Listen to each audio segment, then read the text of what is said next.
Olá, boa noite para você e obrigado mais uma vez pela sua companhia, pela sua audiência. O TVU Notícias desta quarta-feira começa agora e tem muitos destaques para você. Quem tem filhos em escolas particulares, ano que vem começa com um reajuste nas mensalidades. O problema dos terrenos baldios em Uberlândia, verdadeiros lixões a céu aberto. Como entrar em 2017 sem dívidas ou pelo menos com as finanças organizadas. E a expectativa do comércio em relação às vendas nos últimos dias antes do Natal. Esses são apenas alguns assuntos que nós vamos trazer hoje no TVU Notícias, que está no ar.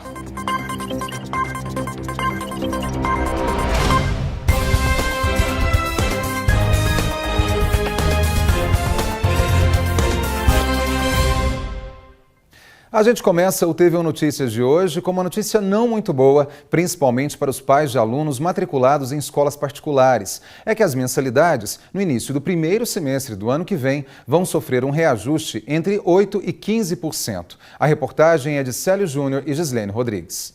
Em 2017, Flaviene vai transferir os filhos pequenos para outra escola. Ela conta que o motivo é para ficar mais perto de casa e o reajuste na mensalidade da nova escola vai ser menor se comparado à outra. Meus meninos estudam em escola particular, eles mudaram de escola em função da logística, mas esse aumento, junto com as outras coisas incluídas, que é o lanche, o material, o uniforme, atrapalha bastante mesmo o orçamento. A gente tem que avaliar bastante isso. Segundo o Sindicato das Escolas Particulares do Triângulo Mineiro, o aumento das mensalidades no ano de 2017 pode variar de 8% até 12%. Esse aumento tem vários motivos. Um deles é a inadimplência. De 2015 para 2016, nós já tivemos um acentuado, bem acentuado, a questão da evasão do aluno em função da crise da escola particular para a pública, ou às vezes da particular para uma de menor custo. Em anos anteriores, a essa altura do ano, nós já estávamos praticamente com todas as rematrículas formalizadas para o ano letivo seguinte. Esse ano, o índice, o número de matrículas formalizadas ainda está aquém de 2015. Então, essa é a previsão que a gente tem feito dessa alteração. E, além disso, nós temos a questão também da inadimplência, que também veio da crise, né? A inadimplência tem considerado aí sensivelmente. Nós tivemos um aumento da inadimplência em torno de 25% dos índices que nós trabalhamos nos anos anteriores.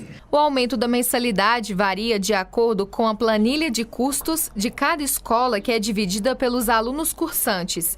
Júlio é mantenedor de um colégio particular de Uberlândia. Ele conta que a mensalidade da escola vai passar por um reajuste de 12%, exceto para as turmas que têm aumento de carga horária. São vários motivos que levaram à decisão. O preço final da escola ele é composto de um conjunto de fatores. E todos esses fatores sofreram aumento de preço, desde o papel, desde a energia elétrica, o combustível, o pedágio, o professor viaja, o dissídio da categoria, o dissídio do administrativo. Enfim, nós fizemos todas as contas e obtivemos um reajuste de 12%. Júlio acredita que a inadimplência é resultado do cenário econômico que o país enfrenta e afeta o orçamento da escola. Quase todas as escolas têm uma inadimplência alta, o que obrigou a escola a entrar em banco. E entrar em banco, o juro, você sabe que é um juro alto, apesar da inflação ser baixa. Então, essa conjuntura, que não é só do gabarito, que não é só de Uberlândia, nacional, fez com que as empresas se adequassem ao máximo possível a essa nova realidade que está descortinando para 2016 e 2017. A presidente do Sindicato das Escolas Particulares do Triângulo Mineiro, Átila, explica que o principal motivo que justifica o reajuste é a Lei da Educação Inclusiva. O Supremo definiu que as escolas devem atender estudantes que tenham um alto grau de deficiência sem cobrar além desses alunos na mensalidade. As escolas tinham a opção de atender a educação inclusiva ou não. Agora, com essa lei, nós somos obrigados a atender, independente do grau de comprometimento do aprendizado, né? Antes nós estávamos obrigados à acessibilidade, agora a acessibilidade e mais a educação inclusiva. Então, esse custo diferenciado do aluno da educação inclusiva, ele tem que ser diluído no custo geral da mensalidade. E ele demanda profissionais especializados, um material didático diferenciado, né? Então, ele tem um custo diferenciado. Mas nem por isso a escola pode ter uma mensalidade diferenciada para ele. Então, em função disso, isso é diluído. Então, isso foi um dos principais fatores que influenciaram sensivelmente na composição dos preços. Daí essa variante aí de até 12% de reajuste. Mesmo com o reajuste da mensalidade, Mateus, de 6 anos, e Yasmin, de 4, continuam a estudar em escola particular em 2017. Para manter as crianças na instituição, Flaviane conta que a estratégia é reduzir algumas despesas da família, como passeios, compras e viagens. Tem que ter uma conversa, sentar o pai e a mãe, conversar o que é prioridade, e a prioridade, no caso, seria o estudo das crianças, a escola, né? E cortar algumas coisas supérfluas, porque realmente o aumento pesou no bolso. Bom, agora vamos saber como fica o tempo amanhã em Uberlândia. A quinta-feira é de sol entre nuvens e pancadas de chuva à tarde e à noite. Máxima de 30 e mínima de 20 graus. Veja agora a previsão em outras cidades da região.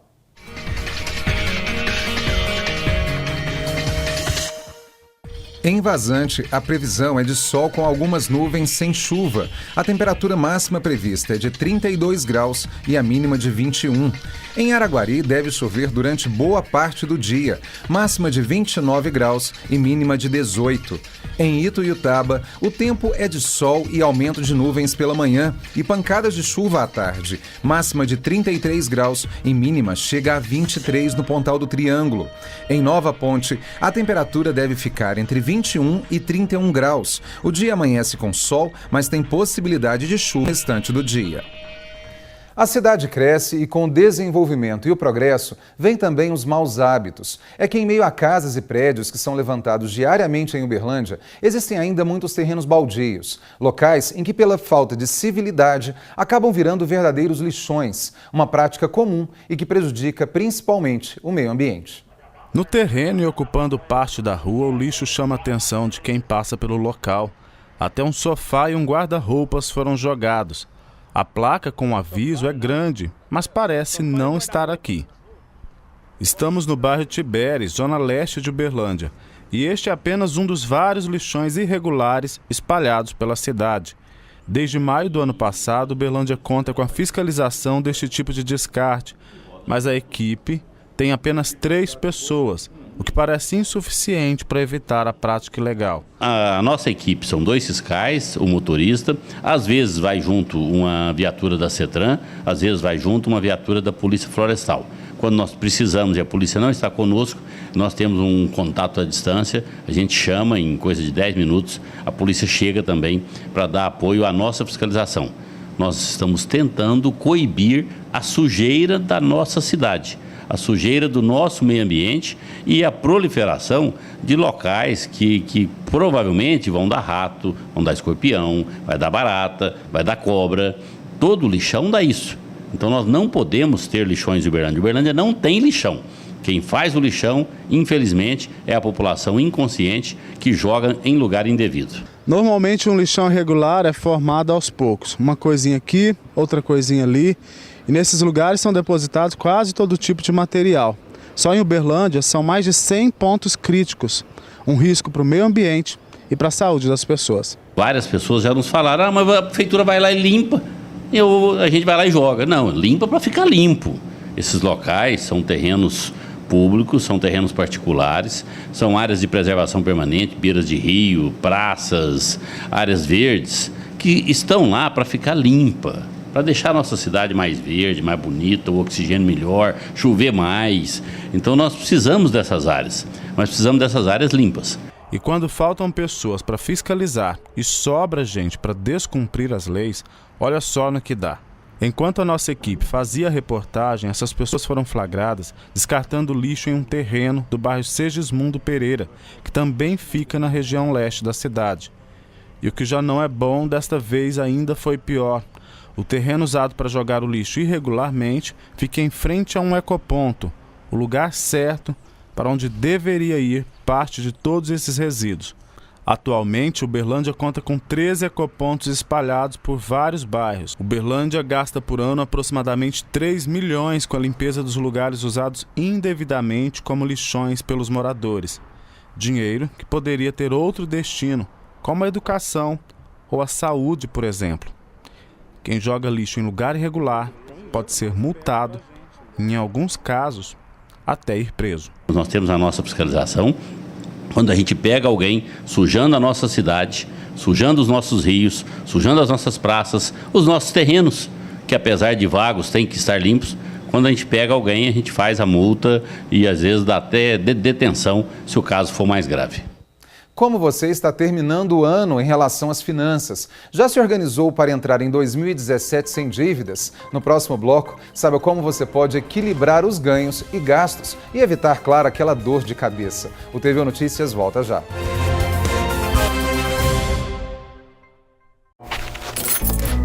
Volta, te imploro, não me deixe aqui ligada, sozinha com a casa iluminada, desperdiçando assim a minha luz. Se liga, meu amor, me desliga, por favor, não posso suportar tamanha dor. Se liga, use a energia de forma consciente, o planeta agradece. Volta. Quem não quer terminar o ano com as contas em dia e, melhor, com a vida, pelo menos organizada no início já de 2017? Por mais que façamos planos, muita gente acaba gastando mais do que ganha ou não sabendo administrar mesmo o próprio dinheiro. A partir de agora, nós vamos ter algumas dicas com a coach Silvia Nascimento, que está comigo no estúdio. Silvia, muito obrigado pela presença aqui hoje. É importante a gente falar isso, né? O trabalho do coach até em relação à educação financeira. Como é que funciona esse trabalho de orientação, não só a pessoa, mas a família, com certeza, porque todo mundo está envolvida no processo de ganho de gasto, não é mesmo? É verdade, Flávio. É uma grande incógnita das pessoas o que fazer com o dinheiro quando tem e quando não tem. Que muitas pessoas às vezes recebem o salário e agora? O que vou comprar? Quais são as tentações do mercado que eu vou resistir ou não vou resistir nenhuma? Então é muito importante essa conscientização da organização do orçamento familiar, até do indivíduo próprio. Se ele não tem uma família em casa, se ele é um indivíduo sozinho, né, ele precisa se organizar financeiramente. Ele precisa colocar no papel o que é que ele quer, o que é que ele necessita de verdade. Aí ele vai focar nas compras sem se endividar. E a gente sabe que existem prioridades, e quase sempre prioridades de prioridades, quando o dinheiro, por exemplo, é curto. Como levar isso em consideração? Aquelas despesas básicas, por exemplo, elas são as prioritárias mesmo? Não tem jeito, tem que estar encabeçando a lista ali de gastos? Sim, tem que estar encabeçando, mas tudo tem um limite, né? Se o orçamento está pouco, eu não vou comprar um caviar e um camarão, né? Eu entro numa alimentação talvez mais diferenciada, mas um pouco mais simples. Ou então em quantidade menor, né? Nada de perder também o prazer pela falta de dinheiro, porque senão conscientemente ou inconscientemente você vai estar atraindo escassez para a sua vida. Nesse final de ano, a gente sabe que infelizmente as tentações, ou felizmente também, porque a gente gosta de comprar e gosta de presentear principalmente, as tentações são enormes aí. Como é que fica esse processo, sabendo que depois tem 12 meses para frente para a gente dar fim a essas contas, por exemplo, que a gente acaba fazendo em dezembro, não é mesmo? Sim, Flávio, o objetivo ainda continua o mesmo. Qual é a meta daquela pessoa? O que ele quer? Como ele quer começar o ano? Tem as novidades aí de 2017, né? Vamos fazer uma lista em janeiro e vamos ver se ela perdura até março, né? Então, qual é o meu foco? Eu quero presentear com que valor? São quantas pessoas? Ou diminui a lista ou diminui o valor do presente. Ou então, se eu tenho condição, eu escolho um presente legal e presenteio todas as pessoas que amo e preciso presentear. Como é que funciona o trabalho do coach nesse sentido? A gente sabe que o coach é a orientação, é a verificação até do perfil, consegue perceber a identidade literalmente do sujeito, né, na condição de trabalhador, de profissional, de filho, de pai, de irmão. Mas como é que funciona o trabalho de coach, principalmente em relação à educação financeira? Muito bem, Flávio, é uma boa pergunta. Vamos lá. A pessoa tem um coaching como um parceiro. A palavra coaching é uma palavra americana que significa parceiro. Alguém que está com você, ajudando você a organizar a sua lista de compras, a sua lista de sonhos, a sua lista de desejos, a sua lista de realizações. Se a pessoa não tem um propósito na vida, ele fica sem incentivo. Ele cai na enfermidade, nas doenças psicossomáticas e não consegue fluir no trabalho. Então, o propósito, o objetivo, ele é muito importante, mas nem todas as pessoas conseguem atingir esse resultado sozinho. É onde entra a nossa parceria. E aí nós vamos fazer uma análise de comportamento que ele tem, como foram as compras anteriores, se já teve alguma dívida anterior, se já teve alguma decepção financeira antes. Isso tudo influencia na posição do futuro, onde ele quer se colocar. Silvia, e a gente sabe que o tempo de TV é muito curtinho, mas amanhã tem uma palestra, quer dizer, é aberta à comunidade, como é que vai funcionar? E faço o convite para quem está em casa, até para saber muito mais sobre essa educação financeira com a orientação de um coach, por exemplo. Lá na palestra de amanhã, nós vamos falar sobre o assunto de como gastar o dinheiro. Eu gasto mais do que ganho? E um ponto muito importante que eu quero frisar e vou falar diretamente para a pessoa que quer participar dessa palestra é de que depende o seu sucesso. A palestra é amanhã às 19h30 no Instituto de Tecnologia de Dianética, aqui em Uberlândia, na Rua Salvador, 916, e você é o nosso convidado especial. Que bom, reforçando então às 19h30 amanhã. Às 19h30 amanhã. Que bom, isso é importante. Silvia, muito obrigado pelas informações, pelas dicas também, principalmente agora às vésperas do Natal, que ainda tem muita compra pela frente também. Vamos começar o 2017 com o pé direito, mais organizado. Que bom, muito obrigado, Silvia, mais uma vez. Uma campanha tem mudado a vida de meninas e mulheres que estão em tratamento contra o câncer. O objetivo é estimular a doação de cabelos para a fabricação de perucas, que são doadas às pacientes que fizeram ou fazem químio ou radioterapia na cidade de Uberaba. O projeto nasceu em Uberlândia e tem feito muito bem às mulheres da cidade vizinha. Na primeira edição da campanha foram confeccionadas 3 perucas, nesta mais de 20.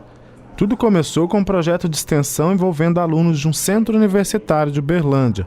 O nome do projeto, Doe Cabelo. Nós idealizamos esse projeto no sentido de conseguirmos cabelos para poder costurar, fabricar essas perucas para doarmos ao Hospital do Câncer. Tailane é ex-aluna do curso de estética e atua diretamente na confecção das perucas. Para você ver o tanto que esse projeto teve uma proporção grande, que já tem 2 anos que nós estamos nele, e a cada semestre a gente tenta doar um pouquinho a mais de peruca, porque é trabalhoso para confeccionar, e a mão de obra hoje não está achando tecedeira para ajudar na confecção, e aí são muitos cabelos que agora nós estamos recebendo de doação. O pessoal de Uberaba, do Hospital Leon Gotti, traz cabelo também para ajudar na doação. Cada mecha mede aproximadamente 20 centímetros e a ação tem como objetivo estimular a doação de cabelos para mulheres em tratamento de câncer. Essa medida melhora a autoestima dessas mulheres e conscientiza a sociedade. Mara Régia é cabeleireira e também participa do trabalho de formiguinhas. E a gente faz isso com amor, porque servir a quem tem essa necessidade nesse momento é fundamental. Porque a gente lida com mulheres e a autoestima é tudo uma mulher. Se você olhar no espelho e não gostar do que você está vendo, você não sai nem na rua. Foram feitas 20 perucas naturais e 2 sintéticas. Para receber a doação, vieram representantes da Associação dos Voluntários de Combate ao Câncer de Uberaba, que fica a 100 quilômetros de Uberlândia. Um grupo de mulheres, que juntou, que colocou, e o nosso público é o paciente carente de câncer que chega lá em Uberaba, que não tem, assim, por exemplo, uma roupa, alguma coisa assim. Nós damos produtos, cestas básicas, produtos alimentícios, Tem as perucas agora, temos os remédios, a gente paga remédio, exames. Para os interessados em doar cabelos e mão de obra, o contato deve ser feito pela página do grupo na internet. Nós temos uma fanpage, Doe Cabelo MG, vocês podem digitar na lupinha, lá tem todas as informações. Então a logística é a seguinte, ela entra em contato com o centro estética, marca o corte, a pessoa o profissional vai tirar a mecha e dá de presente o corte design para aquela pessoa, e isso sem custo algum. É importante reforçar então para você aí de casa, se quiser mais informações e até se colocar à disposição para fazer a doação de cabelo, mais informações na página do projeto no Facebook, que é Doe Cabelo MG. Amanhã será lançado oficialmente um portal na internet com o nome Heróis da Democracia. A Secretaria Municipal de Cultura de Uberlândia, em parceria com o Arquivo Público Mineiro, pretende facilitar o acesso à história de vida e de luta de pessoas comuns, políticos, personalidades que de alguma forma contribuíram para a cidadania e o desenvolvimento do interior de Minas. Quem tem mais detalhes é a repórter Gislene Rodrigues. Olá, Flávia, a todos que acompanham o TVU Notícias. O lançamento do site Heróis da Democracia acontece amanhã, às 15h, na sala de reuniões do Centro Administrativo da Prefeitura de Uberlândia. Para saber mais detalhes, eu converso com a Yara Helena Magalhães, que é secretária de Cultura. Secretária Yara, nesse site, o que os pesquisadores, estudantes e a população em geral vai poder conferir? Vai poder conferir, fazer uma busca de pessoas, de municípios da nossa região. Quem são essas pessoas? São pessoas que tiveram, em algum momento da sua vida, de 1927 até 1982, essas pessoas foram vigiadas pela polícia política. E no caso, vai ser uma forma de conhecer melhor o passado, a importância que essas pessoas tiveram para a democracia e a cidadania? É uma parceria da Secretaria Municipal de Cultura com o Arquivo Público Mineiro, porque esses dados estão no arquivo de Minas inteirinho. Nós fizemos uma filtragem e nessa filtragem esse sítio é vivo. As pessoas podem procurando, indicando e sendo colocados seus nomes lá. Então vamos agora reforçar o convite para o pessoal participar desse lançamento. O lançamento vai ser um lançamento oficial do sítio Heróis da Democracia, www.heroisdemocracia.com.br, e a partir de amanhã às 15h as pessoas podem acessar ao site. É a memória do passado, de um presente e de um futuro que a gente quer para esse país, né? De muita democracia. Muito obrigada, secretária Yara. Fica então o convite para todos participarem. É com você, Flávio. Obrigado, Gislene, pelas informações, e eu vou reforçar o endereço eletrônico na internet para pesquisa é o www.heroisdademocracia.com.br. E depois do intervalo, vamos saber a expectativa do comércio em relação às vendas às vésperas do Natal. E campanha da Rádio e TV Universitária vai fazer o Natal de muitas crianças bem mais feliz. O TVU Notícias volta em instantes. A Universidade Federal de Uberlândia oferece um novo canal de comunicação para a sociedade. O portal comunica.ufo.br. E agora nós vamos falar da expectativa do comércio em relação ao Natal. O Natal é a melhor data para os lojistas, só que pela retração da economia e até pela falta de investimento em decoração natalina mesmo nas principais ruas do comércio de Uberlândia, os empresários e vendedores estão com receio de uma queda nas vendas em relação ao igual período do ano passado. Mas quem vai falar mais com a gente sobre esse assunto e outras questões mais ligadas ao comércio é a Lécia Dias, que é superintendente da CDL de Uberlândia. Lécia, muito obrigado pela presença aqui hoje no TVU Notícias.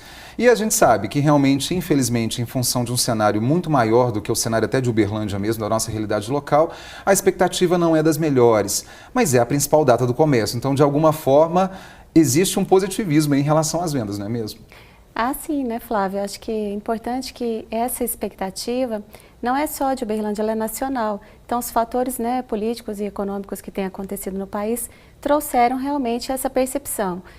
Mas ainda é uma melhor data para o comércio, é uma data que sobressai, né, até porque ela não tem unicamente uma categoria. Então não é apenas para mulheres, apenas para crianças, a gente está falando de uma data que o presente ele é necessário, na verdade ele é importante, né, para toda a família. Então, é sim uma data de uma expectativa positiva. Eu sei que a CDL faz alguns levantamentos que são muito importantes, até para o lojista mesmo, ele tem um norte, um direcionamento e automaticamente o consumidor também se sentir mais seguro. Existe uma tabelinha de valores, talvez esse ano, o que a gente fica presentes até mais ou menos quanto? Vão ser lembrancinhas ou vão ser grandes presentes? Como é que nós vamos estar posicionados aí nesse Natal? A gente fala que assim, né, essa questão da lembrancinha, ela varia, porque às vezes, para quem está recebendo, passa a ser de valor, né? Aquele valor afetivo. Mas, na pesquisa, a gente identificou que os presentes eles acontecem aí entre R$100 e R$150, na grande maioria. E que para uns, quando receber, vai achar que é uma lembrancinha, já para outros que é um presentão, né? Vai depender também muito da criatividade aí de quem está presenteando e desse valor afetivo que ele está entregando junto. Falou em criatividade, como é que está em relação ao empresário? A gente sabe que tudo que pode ser feito ele faz para atrair mesmo o consumidor, para garantir as vendas. Como é que fica essa questão de descontos? Já existem descontos, talvez antes mesmo da própria data, a gente percebe que existe um movimento natural do comércio de atrair já com algumas ofertas em alguns momentos. Existe um pouco desse trabalho, até de orientação da própria CDL aos lojistas que são associados?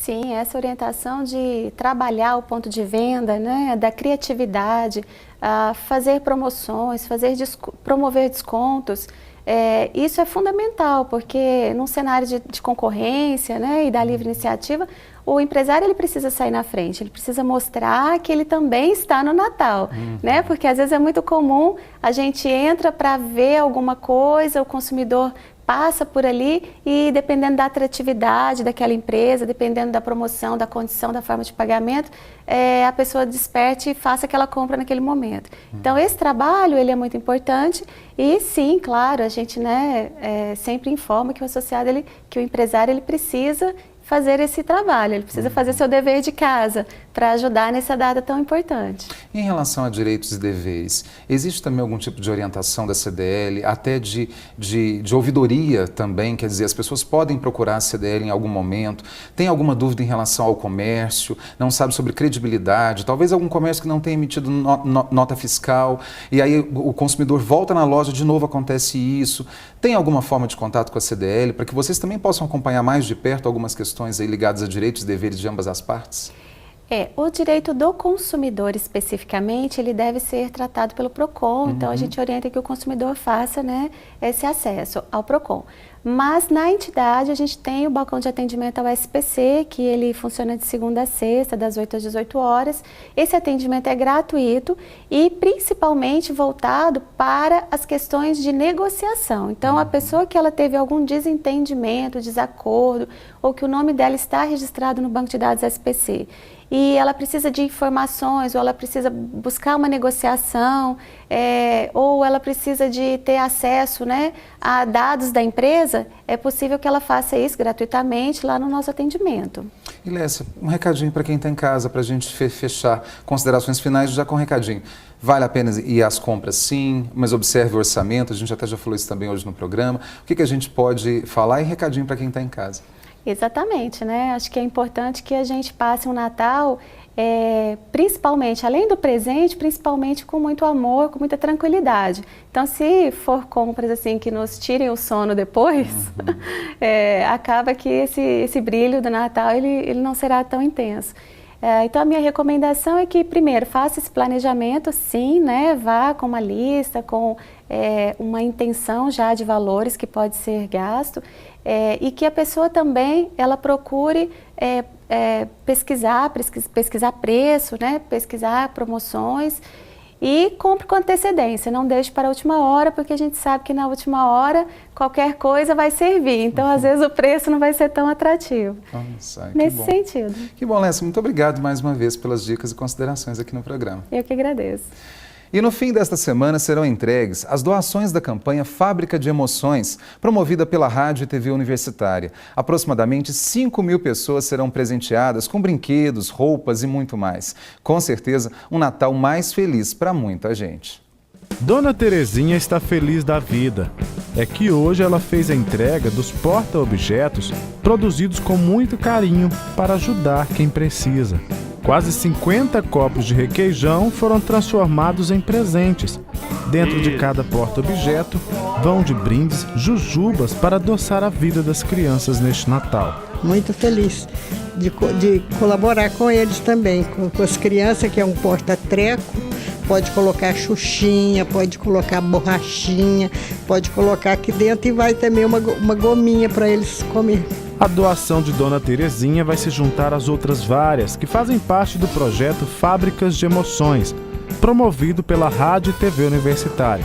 A campanha arrecada brinquedos que são distribuídos para crianças carentes. Desde a primeira edição, nós temos a participação dos funcionários da Universidade Federal de Uberlândia, dos funcionários da Rádio e TV Universitária, da comunidade, dos nossos ouvintes da rádio, dos telespectadores. E esse ano a gente teve uma participação especial com os pais dos alunos do Colégio Ressurreição Nossa Senhora, que doou para nós, além de brinquedos, fez a doação de roupas e calçados para jovens, crianças e adultos, masculino e feminino. Esta é a terceira edição da campanha Fábrica de Emoções. Ao todo, aproximadamente, serão beneficiadas 5.000 pessoas. Daqui, este material será levado para 2 comunidades carentes da cidade. E esses brinquedos são doados para a comunidade da Associação do Capajá, no Seringueira, e também para as crianças do assentamento do Glória. Foram doados mais de 3.000 brinquedos e aproximadamente 1.500 peças de roupas. Para quem participa doando ou na organização da campanha, é também um presente poder presentear. A satisfação é maravilhosa de saber que nós podemos contribuir com alguém, com alguma criança e possa fazê-la feliz. E hoje é dia do programa UFO no Plural. Daqui a pouco você confere uma retrospectiva de alguns assuntos que foram destaque em nossa programação ao longo de 2016. A devolução de crianças adotadas foi um dos temas do programa que será exibido em um dos quadros desta edição. UFO no Plural é às 10 da noite, com reprise sábado às 2 da tarde. E o TV Notícias de hoje termina aqui. Amanhã eu estou de volta às 7 da noite com mais informações sobre UFO, Uberlândia e região. Uma excelente noite para você, um abraço e até lá.